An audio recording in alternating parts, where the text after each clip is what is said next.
Looks like Okay, we're so live. I guess I'm gonna, okay, so now we're live, so then I'll start the recording.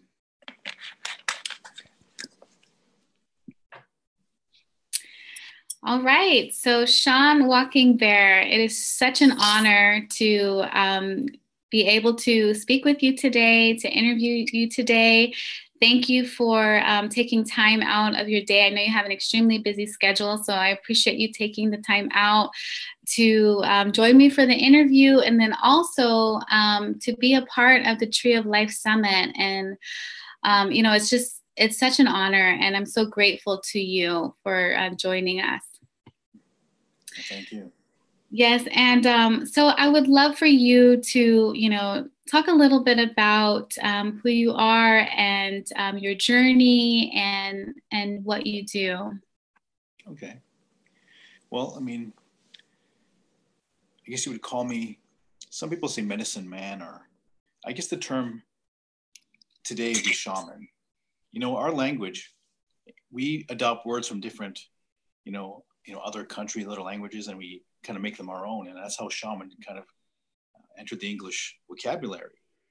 Actually, I heard that actually a word from a tribe in Russia. But today we recognize the term. People everywhere know what a shaman is, what a shaman does, what is involved. I grew up around medicine men since I was a very young boy. My mother would leave us alone, leave us behind all the time as children.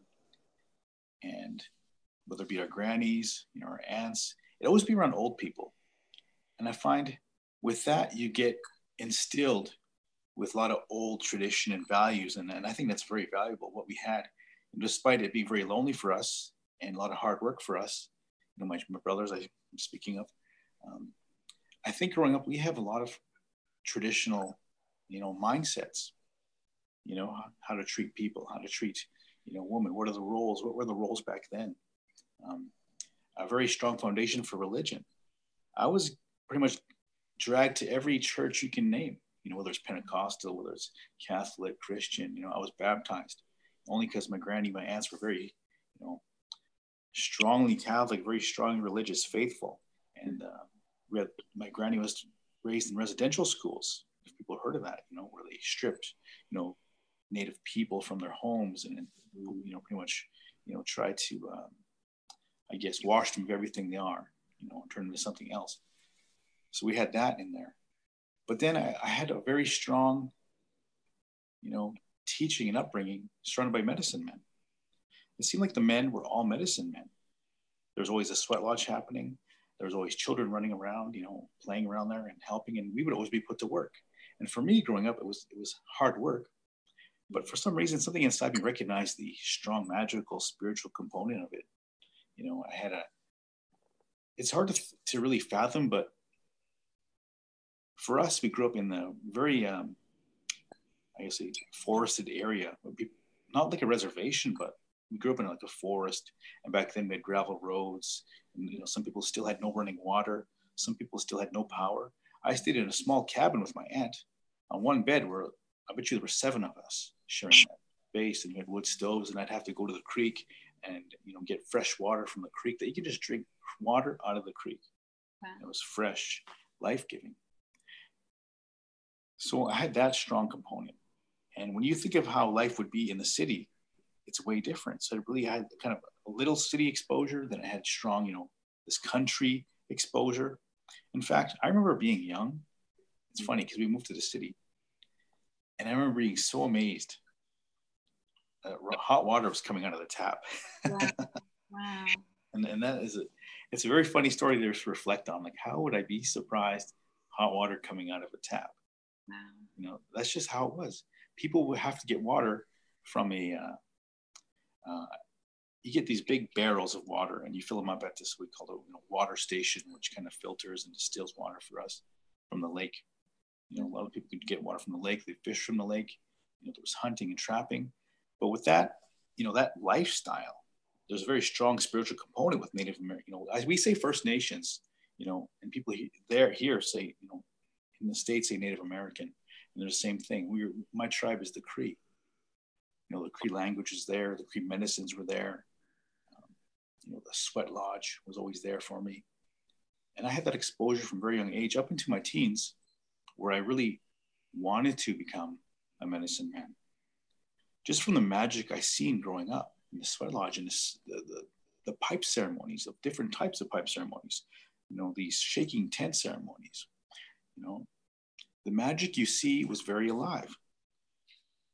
People probably may never ever see supernatural events that happen. You have these people doing these little drum circles and doing their shamanic events. But how often will they see or hear, like a buffalo skull or a bear skull or a stone singing a song or talking, or a whisper of a spirit coming from a corner, or talking to a medicine man in his ear, or even feeling a paw on your shoulder to doctor you, or a paw or a claw on you, and to talk to you in this spiritual, strong voice. It could be a bear.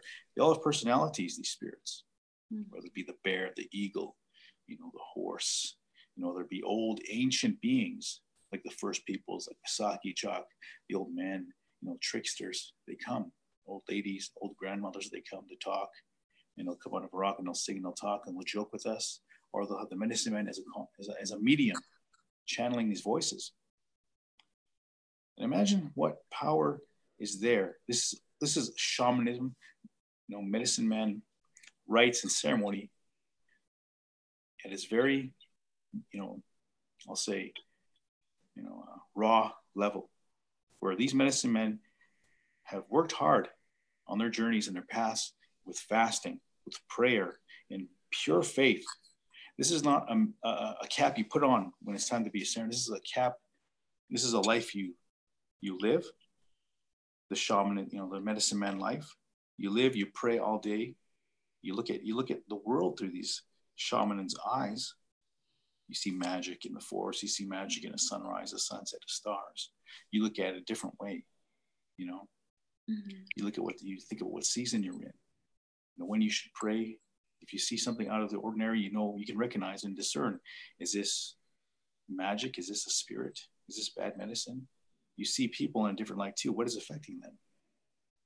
And of course, you balance it with normal everyday life as well.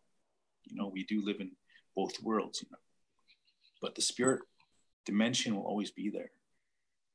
And when we live our life here in this Western culture, we're not just, I think we choose to we turn that off, I guess, that part. Whereas medicine men kind of integrate it. Everything is always kind of spiritual. You watch what you say, you watch what you put on your body, you wear. Like I try not to wear anything with a skull on it or negative words on it, just out of superstition. I try not to talk about my family too much in front of people. Just I have that old thinking where it's like, okay, I don't want anyone to use it against me, or use my family against me, or use my words against me, or take a picture of my family and put medicine on me. And it's hard for me to get out of that thinking, But as I was saying, is that people doing events would never see that. And if they did, they would be very scared. They wish for it and they talk about angels coming and they feel the spirit coming in. But we recognize where's this power coming from? Did they pray to the creator when they started this event? Did they seal the area when they started the event? What songs are these that are coming? Are they drumming? What are they using? Who is the person that is running the event? Are they someone I could trust with my life? Right? That's what you got to think about. Is this someone I can trust with my life? Because your spirit is in their hands, your body's in their hands, your mind is in their hands. That's why when I do a pipe ceremony, it's free, it's there for prayer. And I really love when people pray with me. I really love that people are gathering in prayer. I'm not sure what they expect when they come. The pipe ceremony is there, it's real. I have my medicine bundle, the pipe I was given, I earned as a young, people say apprentice, and the Cree word is oscapios, which is helper, which I worked very hard when I was learning to ask questions, to learn, to go to every ceremony. People don't realize that being a helper and being an apprentice means repetition, going to every ceremony, asking questions, and not taking a weekend seminar to become, The shaman, you know, are combining all these certificates and becoming this kind of a shaman. You know, you are this lifestyle and you realize it's real. You know, people don't realize the power behind it. I'm not sure how many of these practitioners or shaman who've ever seen or felt a being come to them, or a mythological being come to them in the physical life, you know, not just in dreams, which is very powerful too. You know, I fasted alone for 4 days and 4 nights, starting when I was probably 16, 14 without a medicine man, my first rite of passage. But 16 and 18, those years I went all by myself in the bush, and it was a very scary experience because it's very powerful.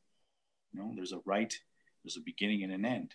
You know, you do a ceremony halfway, which puts you in the spirit world. And when you return, you finish that ceremony, puts you back in the physical world. So it's very complex. These rites that are given to us, these songs that are given to us are very magical. You know, the spirits that show them to ourselves, us, they're very powerful beings. To be taken seriously, you don't just shake and choose and pray to this one, pray to that one. You know, you can ask for them to bless you. We say they pity us because we're just human beings. You know, human beings are very low on the scale of in a spiritual realm because we're learning to become this spirit level. We're learning to commune with them.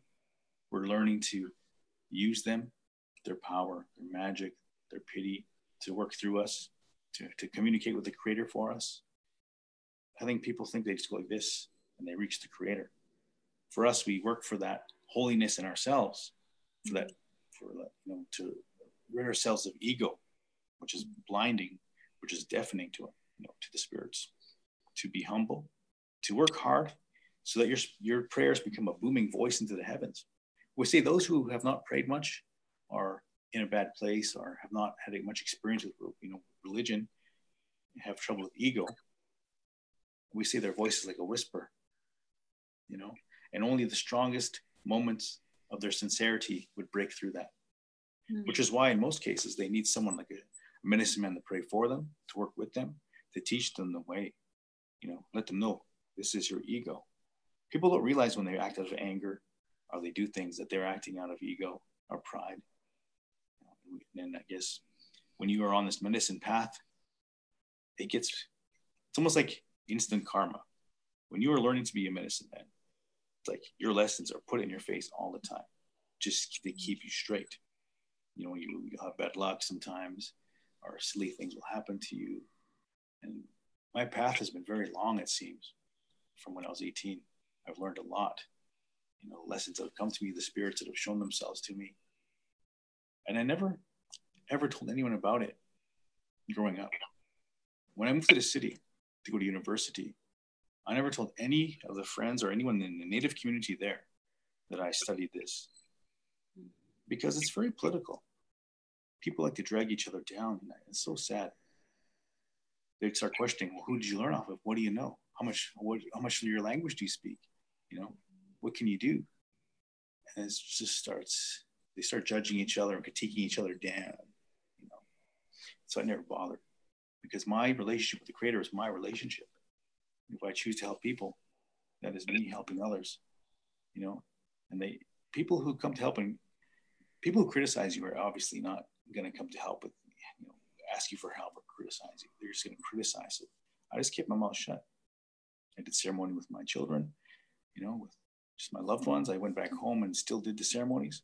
And the thing about the ceremonies growing up is that we never excluded people who were not our tribe.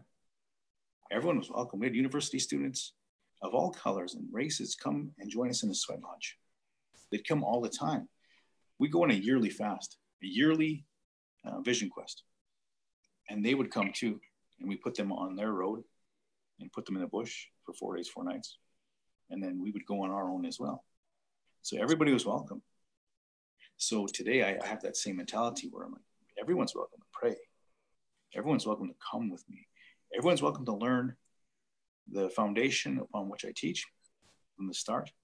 And as far as prayer goes, spiritual warfare goes, you know, this medicine way and the shaman way that people practice and teach, they don't realize it's a very strong like a spiritual warfare component to it. You can't walk into a healing session and not expect that maybe it'll turn into an exorcism session. Big mistake. And then I asked myself, well, did these healers, seal themselves? Did they seal the room? Did they take custody of the room? All these steps I wonder, did they take to protect others and themselves? Because it's not just going to be, a therapy session. If it's a therapy session, then call it just a relaxation session.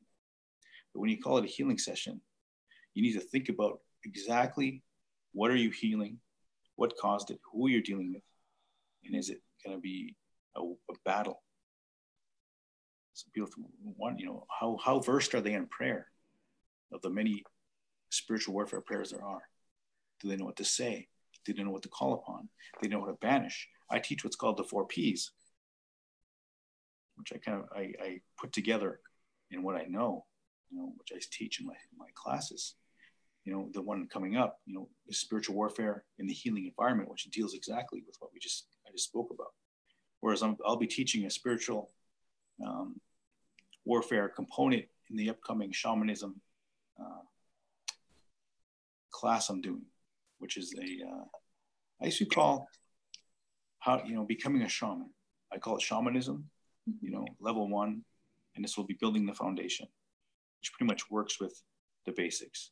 And I recommend people take my advanced smudging class first. That is pretty much the essential tool and everything they will be doing in this shamanism class. So basically, I've taken ceremony to this modern day, and I moved to Las Vegas 3 years ago, where I had to figure out, back home, you can call one person or a few people, see the sweat lodge rocks burning, they'll know exactly when to come. And you have 10 to 20 people come to a sweat lodge. You have 10, 20 people come to a pipe ceremony. We've had ceremonies where we've only had a few people show up, and no matter what, when that pipe's together, or you plan to do a ceremony, you have to go through with it, no matter how many people come. Because you know what? You're not there out of expectation. You're there to pray. You're there to worship. So you could be there by yourself in your sweat lodge, or, and you just enjoy it. Maybe it's meant to be. That is your time. Because there has to be alone time sometime between you and the Creator, you and the spirits around. If you don't have a relationship with the Creator, then how do you expect to use anything good below? How do you expect to use anything divine or heavenly? Drums, tools, spirits. How do you skip through, past the Creator and work with the heavens or anything spiritual when you don't have that permission first?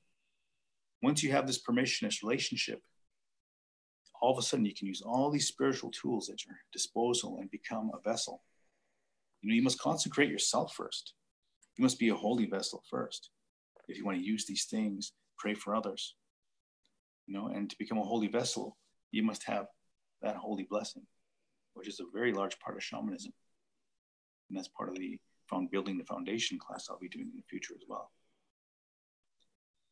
So as I was saying about moving to Las Vegas, is that I was thinking, how do I attract people? How do I invite people to my pipe ceremony? And I put a prayer out there. And basically what came to me was, you need to start, working with healing centers. Mm-hmm. So I remember the first healing center I found, which I basically kind of put my finger down, was Enchanted Forest. So I phoned Debbie, and I remember the first time I called her, I was kind of nervous. I was, it's 3 years ago, but I can still see how nervous I was and how, I feel like an amateur compared to what I'm doing today. Just because this is now I'm dealing with other people, not just people of my tribe who will know what to do, know what to say, know what to expect, but now I have to start teaching people the protocol. Mm-hmm. I'm inviting people in a city who I won't even know. I don't expect. Are they going to be respectful? Are they going to come with expectation? Are they going to try to judge me, who I am, my walk, my path? Mm-hmm. So I remember having a good meeting with her, and that's when I first started my ceremonies. Classes came later. Sharing the healing sessions came a lot later until I was comfortable in working with people, But I believe My first ceremonies were very big. People were curious, who's this guy? You know, we make a point when we come to a new place, medicine men, is that we pray to the land first. We pray to the spirits there first. And we let other practitioners know, this is, I am Sean, Sean Walking Bear. I'm here to work, in your town or your city or your region, territory, whatever. And I'm here to step on your toe or take anything.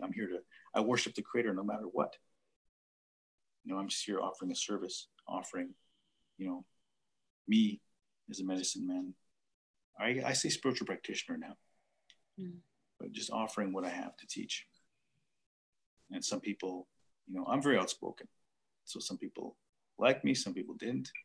Some people thought I was just trying to take things. One of the funniest thing I heard so far was that people try to ask who your teachers. What class did you take? I took, basically my class is life. Right. Growing up medicine man. And I remember, like we spoke before, is that I do art. I love the rattles. I love the drums. I make them the sacred way. People can make a rattle. They think it's easy, but there are very sacred rites that bring that rattle to life. I think a lot of people don't realize how to fill it, how to put it together. What prayers do you say to put it together? What nations of the world, plant, animal, rock, are you praying to? Do they know the story behind the rattle?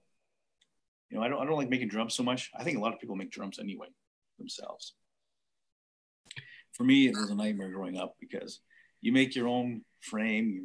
You have 100 pounds of wet moose hide you got to deal with too. Sinew. Oh man, I had nightmares thinking about it.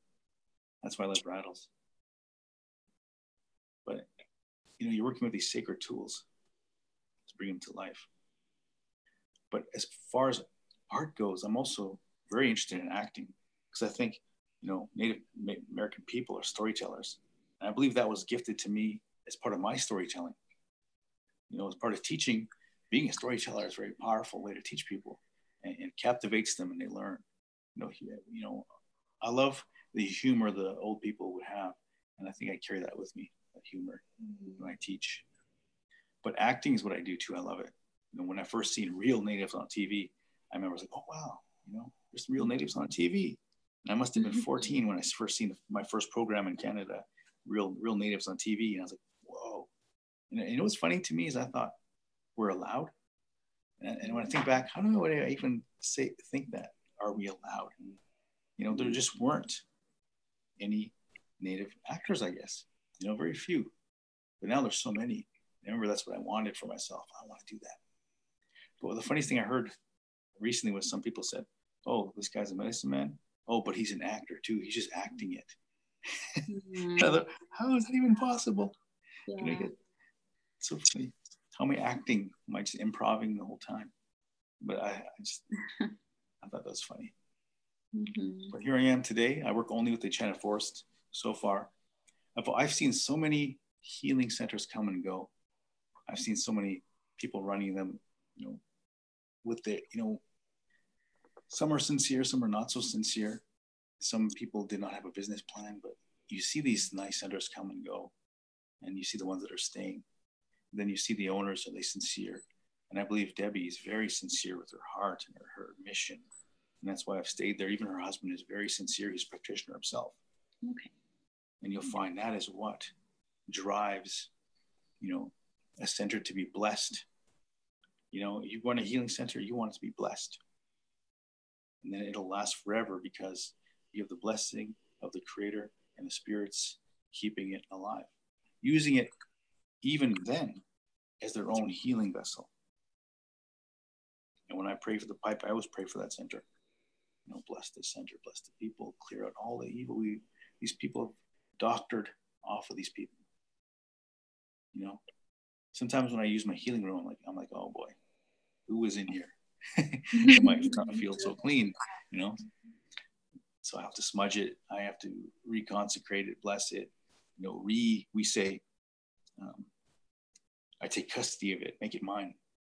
When you think about it, evil spirits will not enter a holy vessel. So you're going to wonder, why are these spirits in my house to begin with?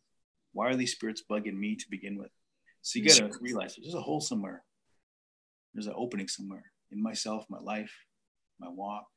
You know, I need to keep all those holy, you know, keep those places. Passions or unresolved memory, unresolved trauma, unresolved, some sort of lesson I have to resolve or a forgiveness I have to ask for. You really got to think these things through. But mind you, I tell people, you're always going to be bothered by these things just because you walk a holy path. You walk a good path to help people, you know, as a light worker, healer, practitioner. You know, I tell people protection's like an ice, like being covered with a layer of thick ice, very strong, but it's going to melt. It's going to melt and get weak. You got to keep on maintaining that. You know, things will break through no matter what. And the most common thing I think someone being healed runs into is sometimes they leave, they feel headache or they feel nauseous, and they blame the practitioner. Oh, they made me feel this way. Well, I mean, you just got something doctored off of you. Now you have that up. You brought something that might have been physically placed there, spiritually placed there, and it's coming out physically. I call it a spiritual detox, and that is a good feeling. You know, make yourself get sick, take it out of your body. You know, or a practitioner will sometimes say, "Oh, I feel like this person left something on me." Well, that should never happen if you did everything right. You know, and if there is something on you, then it's your job as a practitioner to have it removed from you because you took it off of somebody, and that's your job. You know, that is your responsibility. So, do you have any questions? Anything left to interview me with? Wow, what an amazing journey. And, you know, I've learned so much. I feel like this was a master class in itself, just learning. Just record it and play it on my master class day. Yeah, right. Exactly. I mean, that is just amazing. Do we need to do anything to prepare for your master class? You know what? Have your questions ready. Have your notepads ready. And I like, you know what really drives a class is when people ask questions. It might be a question other people have, or it might be something that you're missing in your teaching. So when they ask a question, it tells me, oh, wow, I better include this in my next class. Or send them a message, oh, that's a good question. I don't think there are ever any stupid questions. Okay. Because people are at where they're at and they ask a question because they're trying to, you know, make sense of something. Yes. And your job as a teacher is to be, you know, understanding. So, okay, well, you answer your questions. So nothing drives a class more than someone asking a question. And I like that because then it steers the class, you know, it progresses. You answer this question, it'll turn into one lesson, one teaching, which will turn into other teachings I may have forgotten. You know what it does? When you walk through a path, an old path, you recognize things, you know. It's like walking through an old path that you haven't walked for a long time since you were maybe young in that teaching, and it'll awaken things and you remember a story, you know, remember this, you know. That's why I like when people ask questions.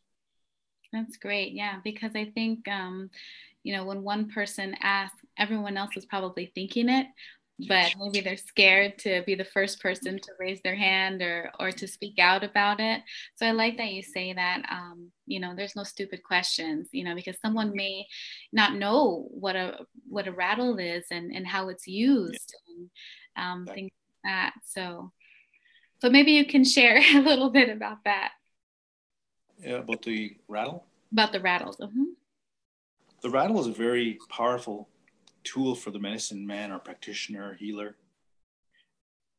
because it works for you, through you. You know, it's almost like holding like a power tool that does something very specific. So this power tool does many things. See, the rattle represents all the nations of the planets that came together to give, you know, human beings something to heal themselves with, to worship the Creator with. You know, they pitied us for being, you know, we're human beings. That's why they help us. They're very powerful. You know, what's in a rattle would be, say, the handle made out of wood. You know, this plant tree nation gave us this handle. You know, whether it be made out of willow, poplar, oak, they gave us that. you know, the leather that wraps it, you know, the animal gave himself, animal nation gave himself, right? You might hang feathers on it. You know, the winged nation gave us something to power that, you know, to give something of himself. You know, you wrap it, you put it, you know, animal skin over it, and that becomes another, you know, the animal nation again. You put stones in that, you put, you know, maybe you put seeds in that. And that is also plant medicine nation. You have the stone nation, you know, you shake that. And then the rock itself, you know, river rock, represents all four elements, you know. You get earth, shaped by fire, you know, shaped by water, and cooled by air, you know, you know.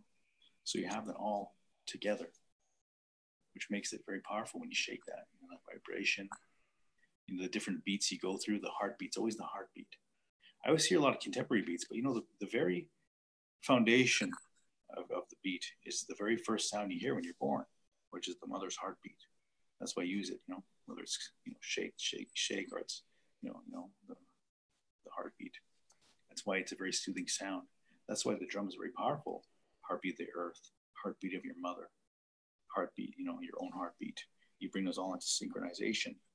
So when you heal someone with a drum or a rattle, and you use the heartbeat, you take him back into the womb, unraveling him or her from any traumas or hurts or pains, and you take him back into the womb to be nurtured again, and you put him back, right?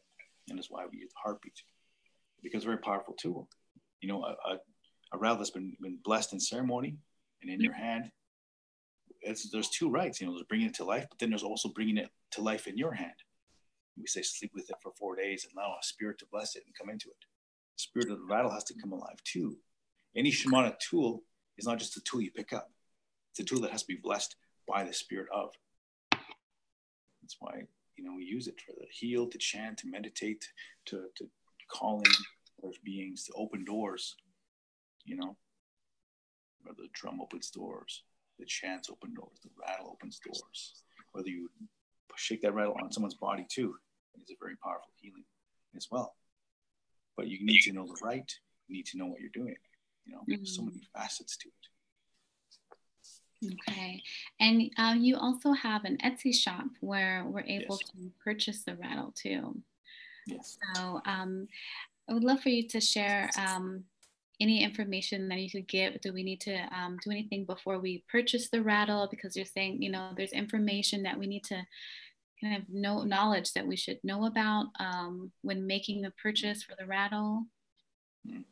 Yeah. I have no problem teaching people to use it after, but know what you want to use it for. Okay. Know what size you want, how loud you want it to be, Okay. and what design you want to empower it, right? And know that after you want to build a relationship with that rattle and sleep with it beside you for like 4 days and 4 nights. That's what we say, you know, when you, what's that word? It'll come to life, you know.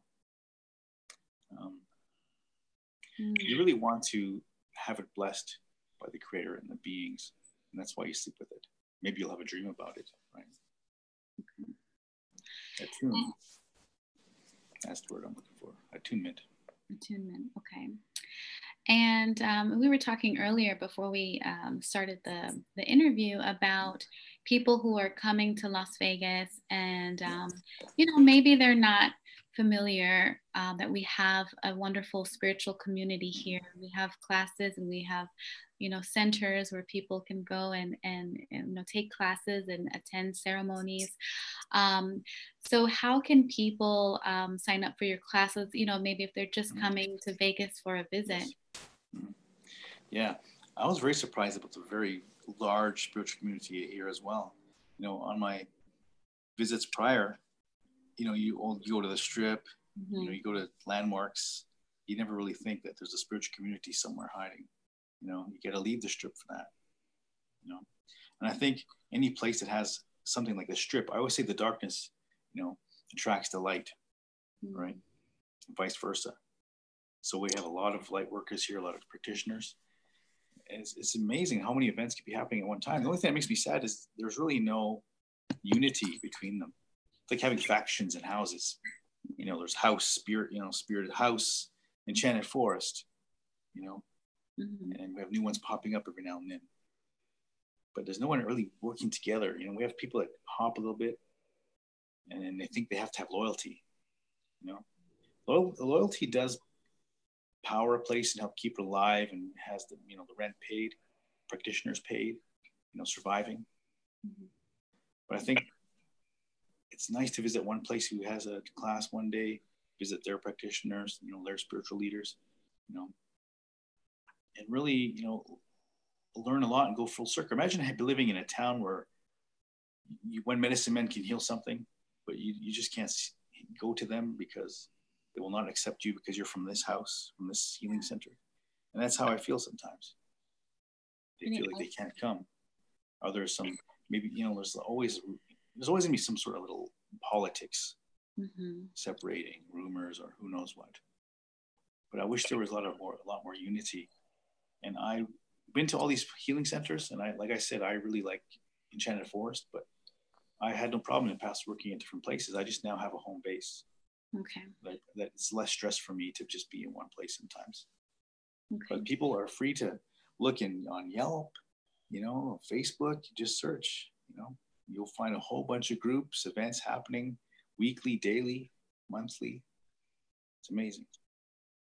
Perfect. If you want to find my classes, yes, you can look on the Enchanted Forest calendar. Okay.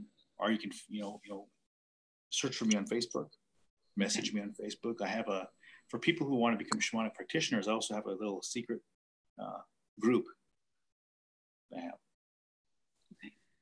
Perfect.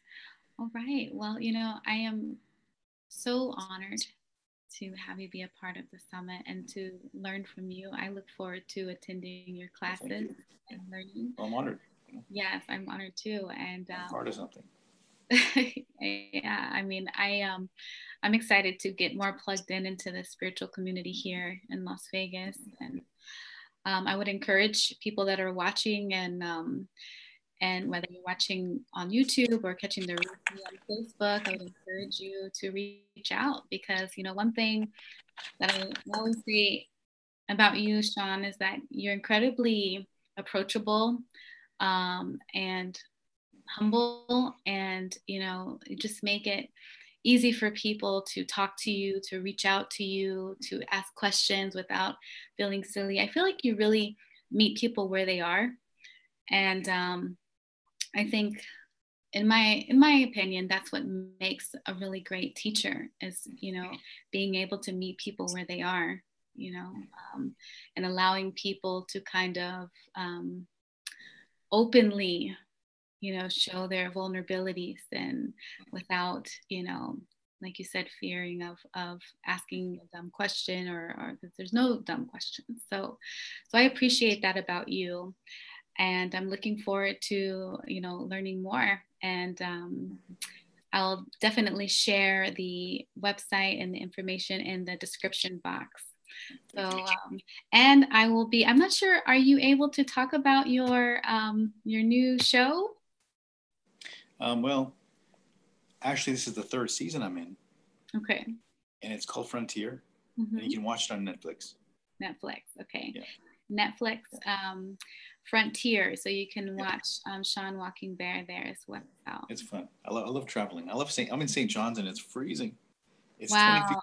20 degrees. Wow. And see, maybe even colder with the wind. Oh, yeah.